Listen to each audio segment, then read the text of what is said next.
सीफू के सामने धरना दोबारा जाजम बिछ चुकी है धरने की और लगातार जो अभ्यर्थी थे वो वापस पहुंच चुके हैं। 23 दिन का धरना उन्होंने दिया था पहले और बाद में जब 7 दिन का समय मांगा गया शासन प्रशासन द्वारा, इन्होंने बखूबी उनको 7 से 10 दिन का समय दिया, लेकिन हालात जस के तस बने हुए थे, इनकी तरफ से कोई जवाब नहीं आया। तब इन अभ्यर्थियों को वापस धरने पर बैठना पड़ा और हालात ये हैं कि शुरुआत कर दी है, आगाज़ कर दिया है। सीफू के सामने धरने का पार्ट 2 का इन्होंने नाम दिया है।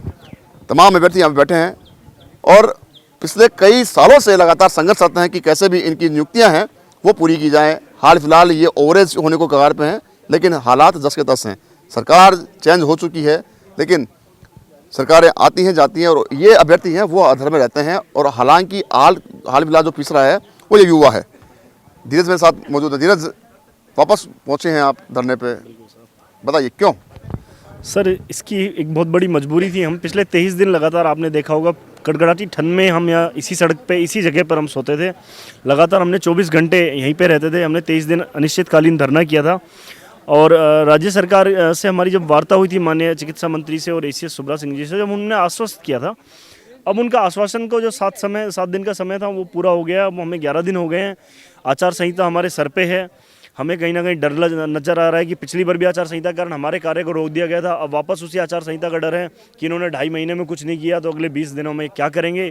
इस आशंका को लेकर, इस भ्रम को लेकर सभी साथी वापस से सर इस धरने पे आ गए हैं। सर, धीरज वहाँ तक चलने वाला है क्योंकि पहले भी आपको आश्वासन दिया गया था। पिछले 10 से 12 साल हैं लगातार आश्वासन ही मिल रहे हैं आपको। वही संस्था की नौकरी 8 से 9 हज़ार रुपये आपको तनख्वाह मिलती है। हाल फिलहाल आप इस उम्मीद में थे कि अब हम कहीं ना कहीं परमानेंट होंगे तो अब हमारा पूरी भरपाई हो जाएगी। हालात जस के तस बने हुए हैं, चेहरे पे निराशा है। बिल्कुल सर, निराशा चेहरे पे ही नहीं, जीवन में भी आ चुकी है। सर, जीवन हम आपको दिखा नहीं सकते कि हम किस हालत में हमारे परिवार जी रहे हैं, किस हालत में हम उनका भरण पोषण कर रहे हैं, ये हम इस कैमरे पर दिखा नहीं सकते। हमारा तो सिर्फ चेहरा ही बता देता है कि साहब हमारा जीवन कैसे चल रहा है। दूसरी बात जो आप बता रहे हैं कि अभी तक जो हमें जितने भी चिकित्सा मंत्री मिले उनसे शायद इनकी तुलना में माननीय गजेंद्र सिंह खिवसर जी हैं, वो थोड़े से सेंसिटिव हैं। वो इन मामलों को मुझे लग रहा है कि निजी तौर पर देख रहे हैं और उनसे हमें उम्मीद भी बहुत ज़्यादा है। जिस हिसाब से वो चिकित्सा भर्तियों के मामले को देख रहे हैं और जिस तरीके से उन्होंने आश्वस्त किया है हमें कहीं ना कहीं उनके अंदर सेंसिटिविटी नज़र आई है। वो हमारे लिए काफ़ी पॉजिटिव थे और उन्होंने बोला था कि मैं करूँगा कुछ ना कुछ अच्छा। हम उन्हीं के आश्वासन पर, उन्हीं के शब्दों के ऊपर विश्वास करके इतने दिन इंतज़ार किया था। अब वापस से हम आके बैठ गए हैं। अगले 20 दिन हमारे पास है। हमारी उम्मीद है कि सरकार शायद कहीं ना कहीं हमारी सुध लेगी। माननीय चिकित्सा मंत्री जी हमारी सुध लेंगे। धीरज है, साफ साफ कहा है कि अब कहीं ना कहीं उम्मीद वापस लगा के बैठे हैं हम। विश्वजीत भी हमारे साथ मौजूद है। विश्वजीत, सबसे बड़ा सवाल यहाँ पे खड़ा होता है कि पहले भी आप मॉनिटरिंग कर चुके हो और हाल फिलहाल वापस अपने कैडर के जो अभ्यर्थी हैं उनको लेकर धरने पर बैठ चुके हो। क्या लगता है कि अब कहीं ना कहीं मांग पूरी होगी? देखो सर, मांग की तो मैं बता दूं आपको, सरकार को हमारी मांग को पूरा ही करना पड़ेगा। हमारा कैडर जो फार्मासिस्ट कैडर है, हमारी यूनिटी बिल्कुल पुख्ता है, एकजुट है। हम सभी एकजुट हैं। हमारा एक ही उद्देश्य है भाई, हमें आचार संहिता से पहले प्रोविजनल सूची लेके और नियुक्ति लेनी है आचार संहिता के अंदर 1 दिन पहले। इनके अंदर सिस्टम ये होता है सर, मैं बताऊं, जैसे प्रोविजनल सूची आचार संहिता से पहले आ जाती है तो ये 7 दिन की परिवेदना लेके और एक जगह डायरेक्टरेट में हमें ज्वाइन करवा दे। इस मामले में हमने चिकित्सा मंत्री जी से भी मुलाकात करी थी। उन्होंने हमें आश्वासित किया था कि आपकी भर्ती बिल्कुल मैं सेफ जोन में रख रहा हूँ, मगर अधिकारी नेगेटिव है, उनको हम पॉजिटिव करना चाहते हैं। क्योंकि 11 वर्ष से मेरा जो फार्मासिस्ट कैडर है वो शोषित है। हमने कोरोना जैसी महामारी में भी लोगों की सेवा करी है, मगर हमारे कैडर के साथ हर बार छलावा होता है।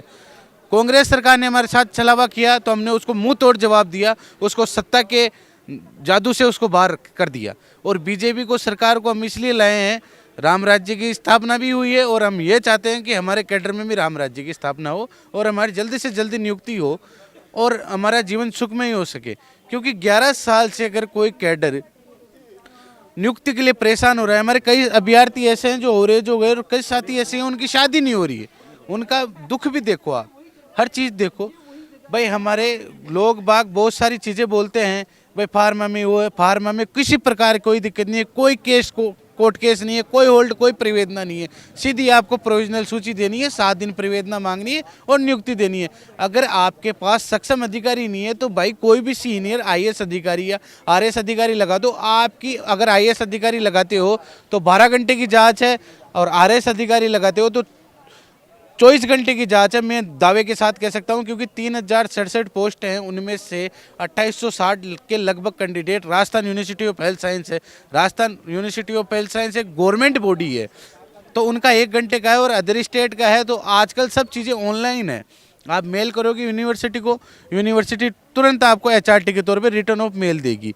तो कुल मिला के 2 दिन का काम है। अगर आपके पास सक्षम योग्य अधिकारी नहीं तो आप कहीं से भी मैनेज करो, लगाओ और हमारी नियुक्ति करवाओ। फार्मासिस्ट की प्रोविजनल जब तक नहीं आएगी तब तक हम सीपू के इस गेट से उठेंगे नहीं। ठीक है, ये यहाँ पे लगातार बैठे हैं, धरने पे बैठे हैं, लेकिन हाल फिलहाल एक युवा हमारे साथ जुड़ चुके हैं। क्या नाम है? मेरा नाम जुबैर अहमद है और मैं फार्मेसी कैडेट से हूँ। और हम फार्मासिस्ट 11 साल से जो वैकेंसी पूरी नहीं हुई है और इसके लिए हमें अनशन पर ही बैठना पड़ेगा, क्योंकि लास्ट 23 दिन का जो धरना चला था उसके अंदर भी हमें यही आश्वासन दे के उठाया गया था कि आपके साथ हमें अच्छा करेंगे, और हमारे साथ कुछ भी अच्छा नहीं हुआ है और हमारी पीयू लिस्ट अभी तक भी जारी नहीं हुई है। पीयू लिस्ट देखिए जुबैर, सबसे बड़ा सवाल यहाँ पे है कि वापस आप यहाँ पे बैठ चुके हैं, लेकिन सरकार वापस अपनी मनसा पे अड़िग है। पहले भी आप 23 दिन धरना रह चुके हैं, तमाम जो मुसीबतें हैं वो उस समय आपने सहन की, वापस उस समय वही आ गया है। हमने 23 दिन का जो धरना दिया था सरकार के आश्वासन पे कि यही विश्वास था कि सरकार हमारे साथ संवेदनशीलता रहेगी और हमें हमारे लिए कुछ ना कुछ फार्मासिस्ट कैडर का है उनके लिए कुछ हल निकाल कर और हमें पीयू लिस्ट के जो रुकावटें थी वो दूर करेगी। लेकिन 7 दिन के अंदर हमारे पीयू लिस्ट के लिए कुछ भी काम नहीं हुआ है और हमें मजबूरन वापस 10 दिन के बाद धरने के अंदर बैठना पड़ रहा है। और ये धरना अनिश्चितकाल के लिए रहेगा जब तक हमारी पीयू लिस्ट जारी नहीं हो जाती। जुबैर थे साफ कहा है, अगर हमारी जल्द प्रोविजनल लिस्ट है वो जारी नहीं हो गई तब तक हम यहाँ पे अड़िगे हैं, बैठे हैं। वापस चाहे लाठी बाटा हो जाए हम यहाँ से नहीं उठने वाले। मैडम हमारे साथ मौजूद। मैडम क्या नाम है, कहाँ से पहुँची हैं आप? सर मेरा नाम रेखा मीणा है, मैं नीमका थाना से पहुंची हूँ। और मैडम देखिए, रेखा वापस पहुँचना पड़ रहा है आपको, वापस 23 दिन के बाद में धरना देना शुरू कर रहे हैं आप। क्या लगता है कि अब आपकी मांग मजबूती से बुलंद होगी?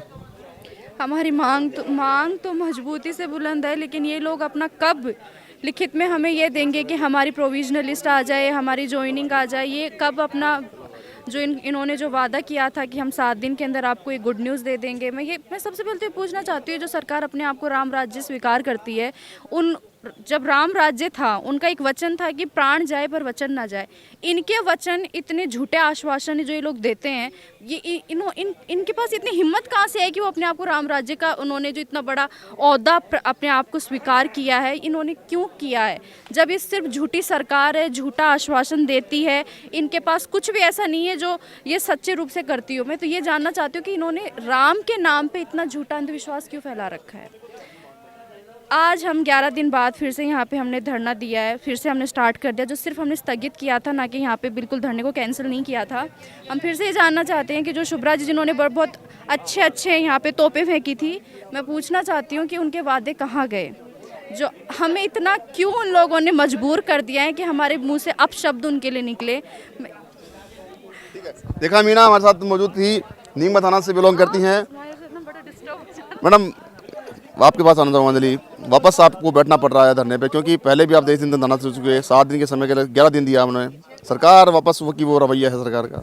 जी बिल्कुल, भजन लाल जी सरकार की बदौलत हमें यहाँ धरना वापस देना पड़ा है, क्योंकि वो सिर्फ हमें झूठे आश्वासन देती आई है स्टार्टिंग से। पहले उन्होंने कहा था कि हमारी सरकार आप लेकर आओ, हम जो भर्तियाँ हैं इन्हें पूरा कर देंगे, बट उन्होंने जो आश्वासन था वो सिर्फ झूठा दिया, कुछ नहीं हुआ। हमने 23 दिन धरना दिया, फिर भी कुछ नहीं हुआ। उन्होंने कहा कि 7 दिन का टाइम दो हमें, हमने 7 दिन की जगह उन्हें 10 दिन दिए, पर फिर भी क्या हुआ? कुछ नहीं हुआ। वो सिर्फ गोलियां दी जा रही हैं ताकि आचार संहिता में हमारी भर्तियां जो है लटक जाए। क्यों? जब ये सरकार बनी थी, सरकार बनते टाइम चिकित्सा मंत्री है गजेंद्र सिंह जी, उन्होंने टाइम नहीं लगाया। वो जो हमारी भर्तियों के लिए कह रहे हैं, नहीं, उन्होंने हमारी भर्तियों के लिए कहा है कि भाई 6-7 महीने और लगेंगे। क्यों? कुर्सी, जब चिकित्सा मंत्री की कुर्सी पे बैठते टाइम तो उन्होंने एक टाइम पे नहीं लगाया। उन्होंने नहीं सोचा कि मुझे 5-6 महीने लगेंगे। या भजन लाल जी सरकार ने शपथ लेते टाइम तो बिल्कुल नहीं कहा कि भाई मुझे शपथ लेने में थोड़ा टाइम लगेगा। क्यों? तो हमारी भर्तियों को जांच करने में या नियुक्ति जारी सूची करने में क्यों टाइम लग रहा है, जबकि हमारा बिल्कुल हम सही है। कितना और समय हम दे सरकार? एक 20 बात बाद में काटूंगा आपकी, कि जब आपके 7 दिन का समय मांगा था जैसे शुभ्रा सिंह के द्वारा, तब उन्होंने बड़े बड़े वादे किए थे, आश्वासन दिए थे। अब वो वादे और आश्वासन सामने नहीं आ रहे, वापस देना पड़ रहा धरना। जी बिल्कुल, वो जो उन्होंने वादे किए थे हमसे, आश्वासन दिया था, वो सिर्फ फालतू के आश्वासन था, गोलियांबाजी की थी, सिर्फ तोहफे फेंकी थी और कुछ नहीं किया था उन्होंने। उनका सिर्फ मकसद था कि सिर्फ ये कैसे ना कैसे करके ये धरना उठ जाए, ताकि हमारे ऊपर जो प्रेशर इन लोगों ने बनाया हुआ है नियुक्ति के लिए, वो हमारा जो प्रेशर है वो उठ जाए। तो 7 दिन तक उन्होंने सिर्फ कुछ नहीं किया है, सिर्फ नींद ली है चैन की। क्यों? बट फिर भी हम यहाँ वापस आ गए हैं, उनकी छाती में मूंग डालने एक तरीके से ये कहा जाए तो। उनके सर पे यहीं बैठे रहेंगे जब तक प्रोविजनल लिस्ट नहीं आ जाती, जब तक हमारी नियुक्ति सूची जारी नहीं हो जाती। चाहे कुछ भी हो जाए यहाँ, अगर हमारे साथ यहाँ कुछ भी होता है तो उसकी जिम्मेदारी सरकार की होगी। युवा अभ्यर्थी हैं अंजलि मीणा, लगातार चेहरे पे आक्रोश साफ देख सकते हैं, गुस्से में चेहरा लाल है, लेकिन जो उम्मीद और आस है वो अभी भी हाल फिलहाल बरकरार है। मैं दिखाना चाह रहा हूं आपको, ये शिफू के सामने से वापस शिफू रिटर्न्स हो चुका है, धरने का सेकंड पार्ट शुरू हो चुका है और तमाम जो अभ्यर्थी प्रदेश के विभिन्न हिस्सों से आना शुरू हो गए। हाल फिलहाल संख्या बल कम है, लेकिन पहला दिन है और इन्होंने वापस तमाम जो संसाधन है वो जुटाने शुरू कर दिए हैं। बात करें रहने सोने खाने पीने की व्यवस्था भी यहाँ पे करने की कवायद कर दी गई है। लगातार जो अभ्यर्थी है वो यहाँ पे बैठे हुए हैं। अब देखने वाली बात ये होगी कि ये दोबारा शुरू हुआ धरना कहाँ तक कारगर सिद्ध होता है, क्या इनकी नियुक्तियाँ की मांग जो है वो कहाँ तक कब तक पूरी हो पाती हैं, या फिर ये धरना ऐसे ही अनवरत चलता रहेगा और युवा और महिला वर्ग सड़कों पर घूमता रहेगा। सहयोगी कैमरा पर्सन रमाकांत व्यास के साथ संदीप अग्रवाल, द नगरी मीडिया, जयपुर।